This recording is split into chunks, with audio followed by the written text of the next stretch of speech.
Mga kainsan, tayo po ay umahon uli ng bundok. Titingnan po natin yung mga tinabas kahapon ng aking mga kaibigan. Yan, ari po. Ari po yung ating tatamnan ng saging at saka niyog. Gawa ng kahapon po ay tayo po yung maghapon na doon sa hospital po. Yan, ito na mga kainsan. Ari, yan yari na po. Tabas na.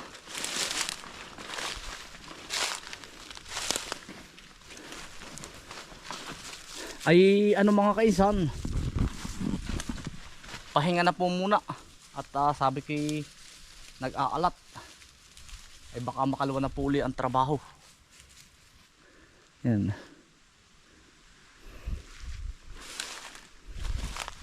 Ito po yung ating pinasok na una in-spray kung tandaan ninyo. 1 month ago. Yan, ito po yun. Yan. Ay hindi po naman pwedeng hindi ito hahapayin.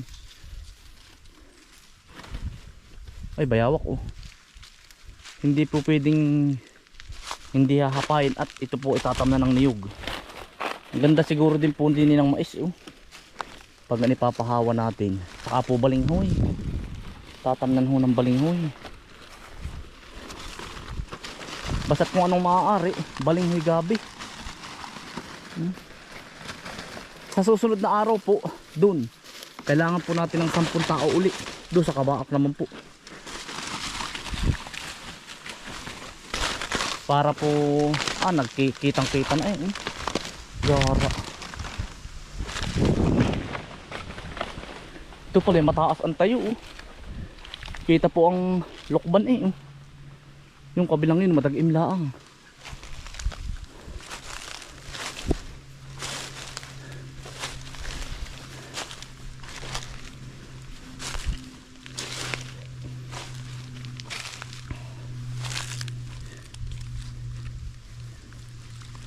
May merinda Aba, ibig sabihin may orange pala dito Nakakain po ito Baka natabas. Ay may orange natabas baka nila. Nakakain po ito Ito mga kainsan, ito yung orange.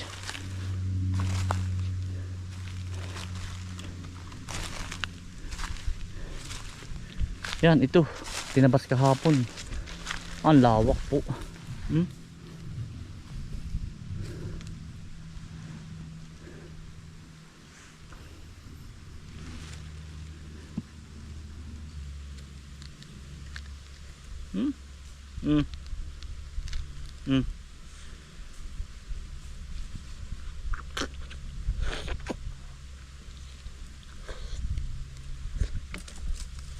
Passion fruit.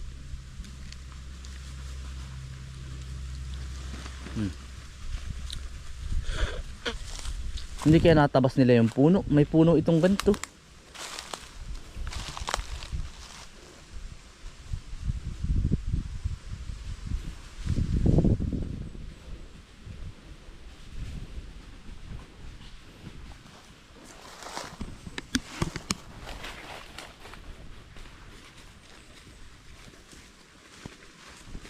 Kakarga ka ba, Kuya Agi? Isang biyahe pa? Isang biyahe pa?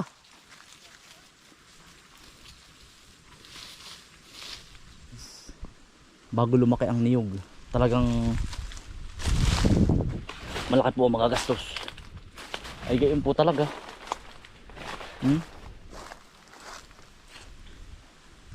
Ngayon ay 2025, 2030 mga kainsan. Na-harvest na tayo dito ng niyog.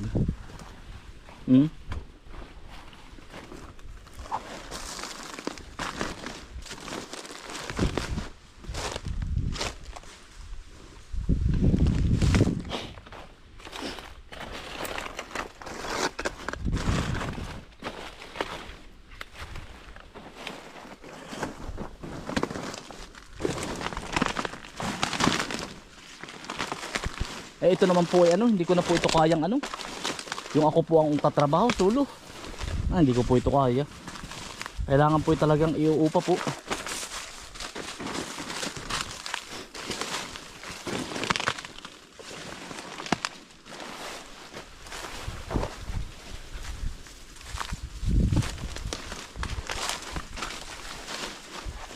Ang sabi nga nila ipagnegosyo ko na lang daw. Yung ipagbubukas ko na rin. Sayang din at ito na may panghanap buhay po panghabang buhay po Hindi pag hindi ko nakinabang, edi anak mo. Pamangking. Ngayon lang po.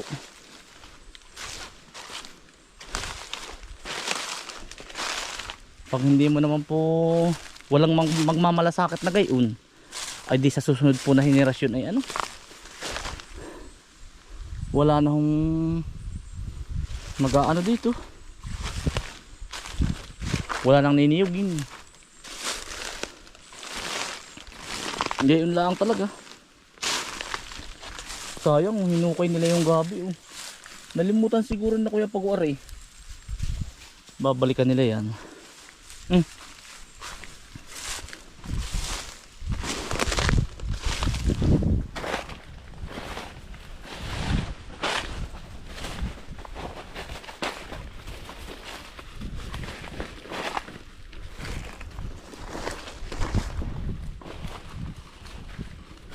Ginamas nga pala nila. Ito mga kaisan, itatamnan natin ang ay gabi.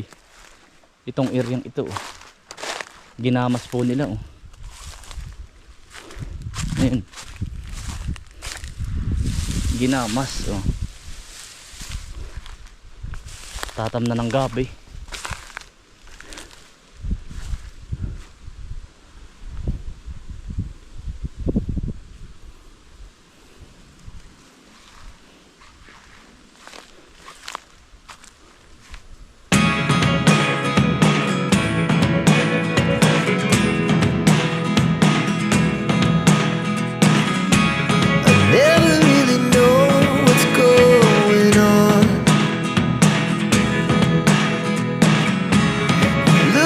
Sometimes like all you want to do is run.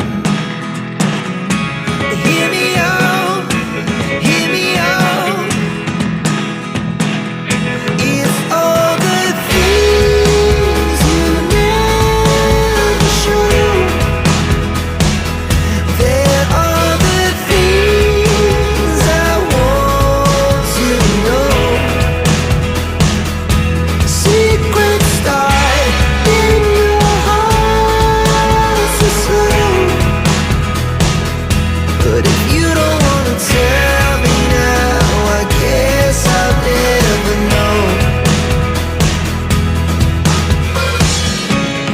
Losing almost all my energy.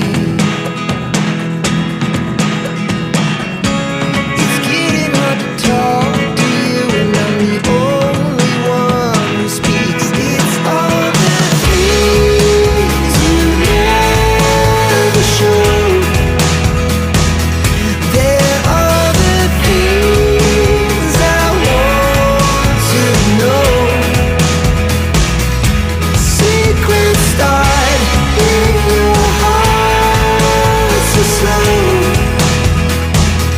But if you don't wanna tell me now, I guess I'll never know. Here we go, turning all the wrongs into rights. Here we go, you can take me there tonight. Whoa, this life is all we know. Whoa, I can't stay if you can't let it go. I never really know what's going on. And even when you're next to me, I feel like you were gone. It's all the things you never. Nanugod ito. Ito mga kaisan, mga kaisan. Ito po yung nadali po kahapon. Ito po ba makamandig din ata mga kaisan? Are, dito pa rin po tayo.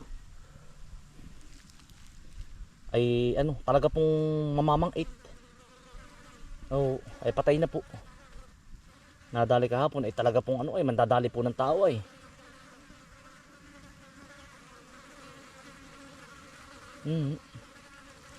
Ito mga kaisan.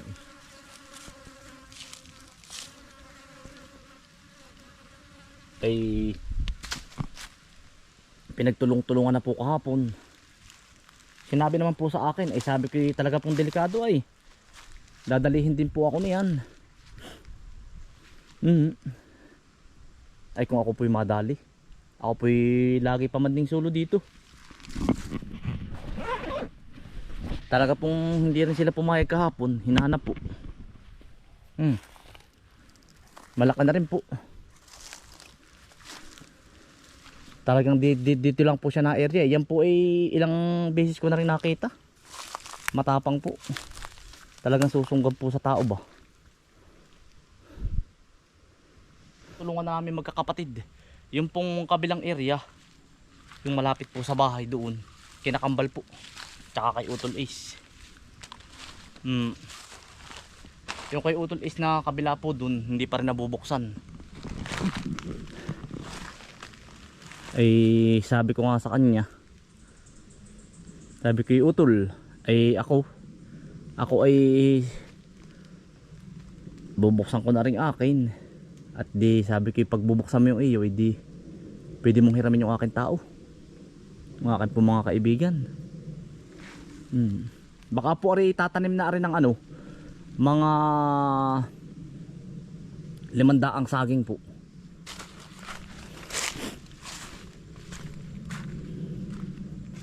Ay pag up mga ilang ano po, mga 2 taon. Yan. Dagsa 1 taon kaya 2 taon dagsa ang ating saging. Uumay naman po tayo kahahapay. Pambenta rin po pag naparami.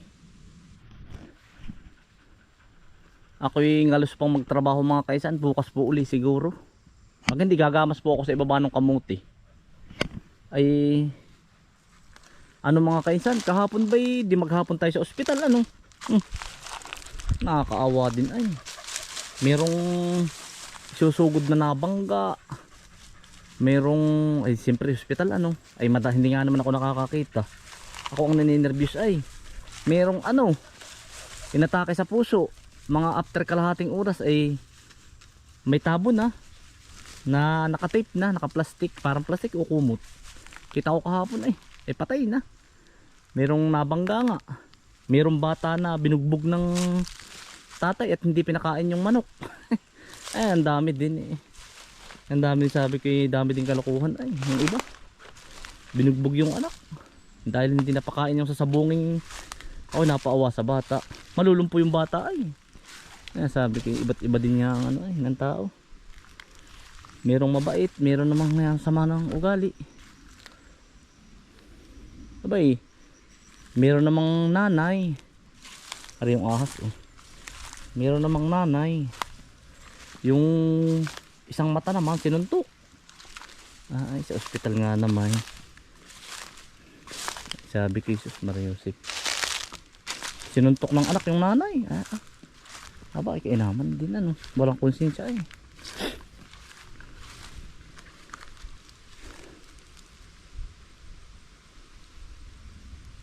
Pauwi na rin mga kaisan. Bibisita naman tayo sa ibaba. At mag-iipon naman po tayo ng niyog para itatanim din sa kabaak.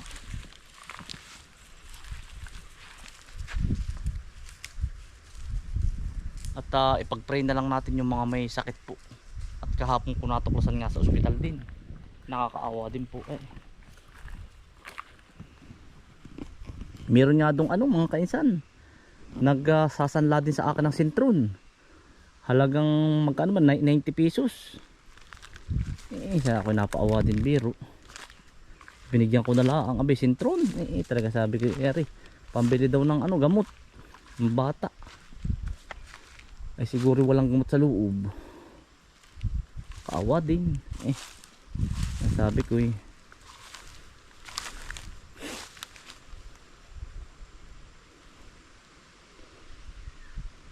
ang hirap nga din ang buhay. Ipagdasal na lang natin. Di, ang Pilipinas naman ay sanay mayaman.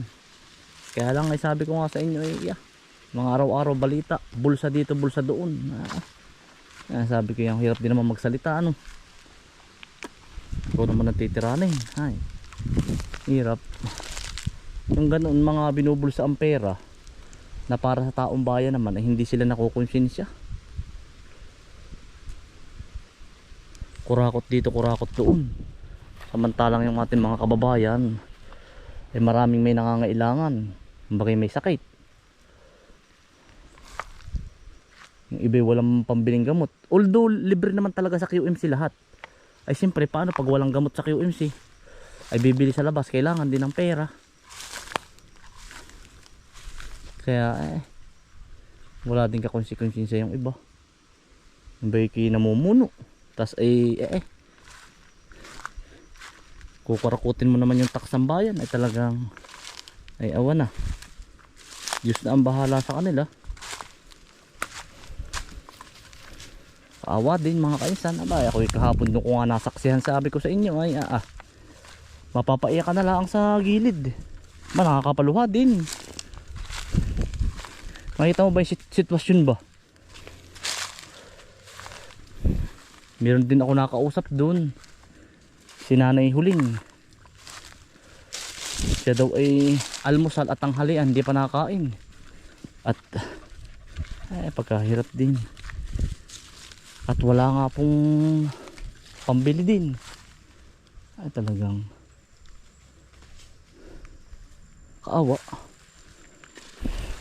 Hindi yung pinakain natin siyempre nakakaawa din naman mga kainsan ba. Kakain kayo hindi mo naman matitiis, lalo pag matanda. Yan, sa mga may karamdaman po, ipag-pray na lang natin sila. Nakikita ko nga yung sarili ko, may marami doon matatanda. Ay nakikita ko yung sarili ko mga kainsan. Pagtanda ko, sabi ko nakakaawa.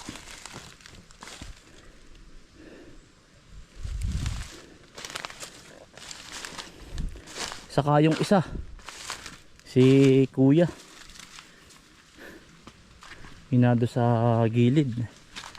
Yan, Kuya, pagaling ka. Ruel ang pangalan, nakilala ko kahapon. May may tumubo bang bukol sa kanyang sa kilikili po. Mga kaisan, pauwi na po tayo.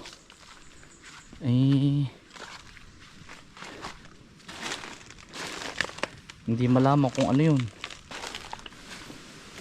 Mga kaisan, pauwi na po tayo. Maraming salamat po sa inyong pagsama.